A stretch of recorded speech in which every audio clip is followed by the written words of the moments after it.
Dokumen ijazah untuk menyerahkan di Bareskrim ini hanya diperintahkan seperti itu aja, karena kita sebagai ahli IPAR percaya untuk membawa dokumen ini. Skripsinya tidak patut dan tidak layak. Skripsinya kita berani bayang 99,9% itu adalah palsu. Kalau skripsinya palsu, ibaratnya pasti kalau telurnya busuk ya nggak akan netes jadi ayam. Nggak mungkin telur menetes jadi ayam. Itu kalau skripsinya busuk, ya mungkin ijazahnya jadi.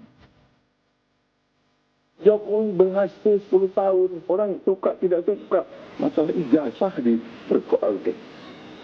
Nanti saya ditanya-tanya.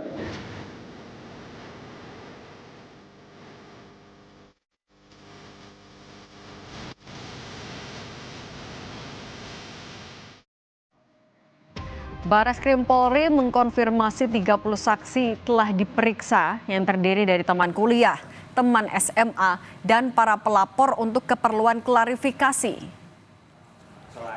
Dirtipidum Bareskrim Polri, Brigjen Johandani Raharjo mengatakan terdapat 11 laporan yang diterima polisi soal dugaan ijazah palsu Jokowi. Menurutnya, proses penyelidikan sudah berjalan hampir 1 bulan sejak aduan diajukan tim pembela ulama dan aktivis yang dipimpin Egy Sujana. Hasil laboratorium forensik juga masih dalam proses dan akan segera diumumkan. Kita sudah memeriksa sekitar 31 saksi. 31 saksi itu ada yang dari versi penugas ataupun teman kuliah, teman SMA dan lain sebagainya yang kami adakan klarifikasi. Untuk pembanding ada sekitar 7 pembanding itu yang terkait dengan ijazah SMA maupun kuliah, menguji sebuah dokumen itu yang tadi saya sampaikan tidak seperti membalik sebuah tangan.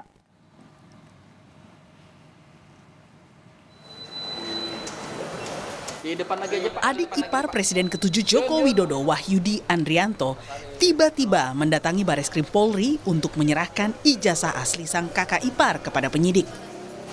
Adik Iriana ini membawa ijazah SMA dan S1 UGM tanpa memperlihatkan kepada awak media. Kita sebagai ahli IPAR dipercaya untuk membawa dokumen ini. Dan sekarang sudah diserahkan ke Bareskrim dan nanti cepat selesai ini dan cepat gamblang itu, ya kan? Hingga kini proses penyelidikan laporan dugaan ijazah palsu Jokowi oleh Bareskrim Polri secara keseluruhan sudah mencapai 90%. Sisanya masih menunggu hasil uji laboratorium forensik. Meski begitu, menurut mantan Kabareskrim Susno Dwaji, pembuktian utama keaslian ijazah Jokowi bukanlah uji lapor, melainkan lembaga yang mengeluarkan ijazah Jokowi, yakni UGM. Untuk menentukan asli apa tidak, bukan saintifik saja, saintifik laborat saja ya, saksi ya. Yang paling urgent itu adalah lembaga yang mengeluarkan. Lembaga yang mengeluarkan, kemudian saksi lain ditambah hasil laborat. Kalau itu misalnya asli, maka berpengaruh juga terhadap laporan yang disampaikan di Polda Metro tentang pencemaran nama baik. Kalau itu juga misalnya terbukti palsu, juga berpengaruh juga untuk laporan di Polda Metro, berarti kan dihentikan. Jadi sangat berpengaruh itu. Dan pembuktian hal ini saya mantan penyidik ya, sangat gampang karena lembaganya masih ada kok, OGM-nya ada, saksi ada. Sebulan sejak pelapor mengadukan dugaan ijazah palsu Jokowi, Bareskrim sudah memeriksa 30 saksi dan mengambil 7 sampel ijazah rekan-rekan SMA dan kuliah Jokowi di UGM. Tim Liputan Kompas TV.